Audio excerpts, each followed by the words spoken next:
The Circus Ship by Chris Van Dusen.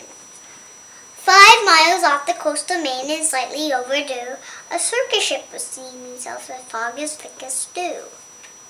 On board were 15 animals who traveled to and fro. Next day it was Boston for another circus show. The captain, Mr. Carrington, was honest and sincere. He thought that they should drop the hook and wait for things to clear. But Mr. Payne, the circus boss, was terribly demanding. He stumped up to the helm where Captain Carrington was standing and screamed, "Don't stop! Keep going! I got a show to do. Just get me bound to Boston town tomorrow should by 2. Then came a crash, an awful bash. Things flew into the air. The ship had smashed into a ledge that no one knew was there. The shattered ship began to tip and sink without a sound. The splashing, thrashing animals spun round and round and round. The captain said to Mr. Payne, "Pray tell, what shall we do? We can't just leave them here to drown. We got to save them too." "The animals!" yelled Mr. Payne. "Why, sir, what are you, daft? It's me you should have rescued. Pull me up into the raft." "Now ferry me to safety, sir, before I die of cold." "Don't question me," barked Mr. Payne. "Just do as you are told." Through chilly water all night long, the animals swam on, until they reached an island beach just before the dawn. They pulled themselves up on the shore, draggled cold and beat, then staggered to the village on weary, wobbly feet. The people in the neighborhood had just gone to rise, and when they saw those animals, they had to rub their eyes. They thought they saw an elephant, but wait, how could that be? And what's the little monkey doing in the cherry tree? So animals were everywhere and into everything. There's an ostrich in the outhouse. There's a hippo in the spring. There's a tiger in the tulips. There's a lion on the lawn. There's a python in the pantry. It went on and on and on. Mr. Hood was stacking wood and nearly jumped a mile when he found the alligator sleeping on his pile. And Mrs. Dottie Daly, who grew daisies by the bunch, discovered that the zebra had been eating them for lunch. And Mrs. Fanny Feeney found, according to the rumors, the silly little circus monkey swinging in her bloomers. But everything changed quickly, like the turning of the tide. The night the abbot shed caught fire with Emma Rose inside. From high above the abbot's farm, the tiger saw the shed.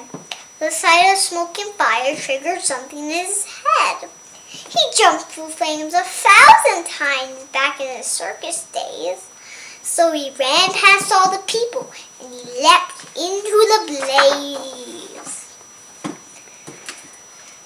Everyone panicked. "Help, help, what can we do?" When from the raging fire, something big burst into view. It was the most amazing sight, and everybody froze when he saw the tiger saving little Emma Rose. The tiger's risky rush to change everybody's mind. The animals were bothersome. The animals were kind.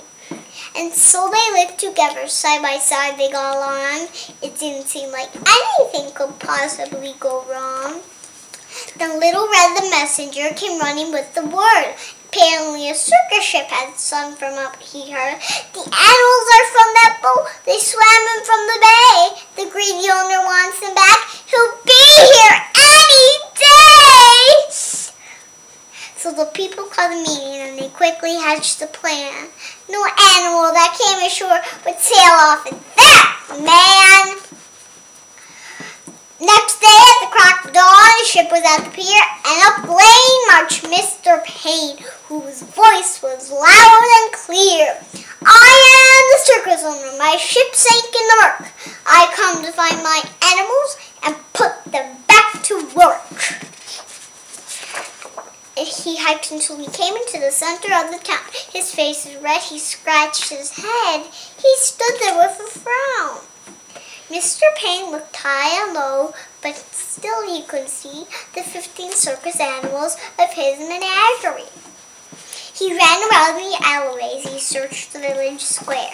He even checked the chicken coop. His animals weren't there.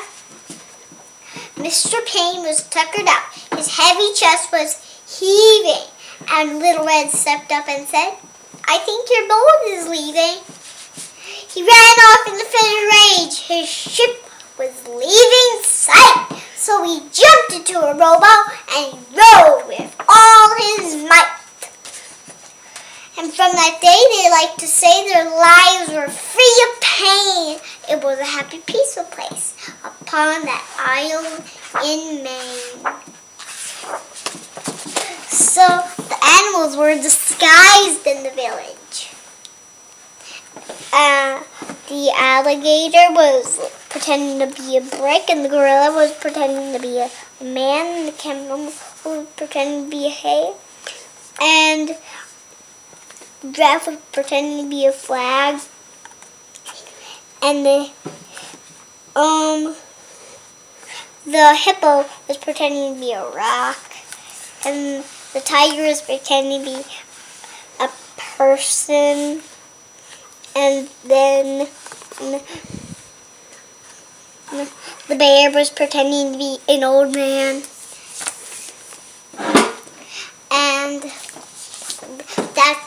that's so the animals could stay at the village and never go back to the greedy owner.